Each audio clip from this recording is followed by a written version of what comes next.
सत्तावार महंगाई की शरह में 0.65% की कमी रिकॉर्ड। महंगाई की सालाना बुनियादों पर मजमूई शरह 1.9% रिकॉर्ड। इदारा शुमारियात की रिपोर्ट के मुताबिक हालिया हफ्ते के दौरान 18 अशिया ज़रूरिया की कीमतों में इजाफा हुआ। हालिया हफ्ते 10 अशिया की कीमतों में कमी, 23 अशिया की कीमतों में इस्तेहकाम रहा है। एक हफ्ते के दौरान दाल मूंग 2.56% महंगी हुई, कुकिंग ऑयल 1.56%, चीनी 1.23% महंगी हुई, जबकि चिकन 0.80 और लहसुन 0.39% महंगा हुआ।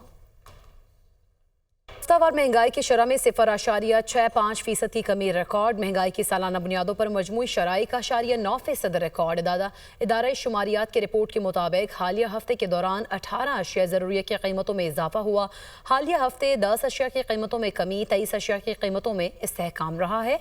एक हफ्ते के दौरान दाल मूंग 2.56% महंगी हुई, कुकिंग ऑयल 1.56%, चीनी 1.23% महंगी हुई, जबकि चिकन 0.80 और लहसुन 0.39% महंगा हुआ।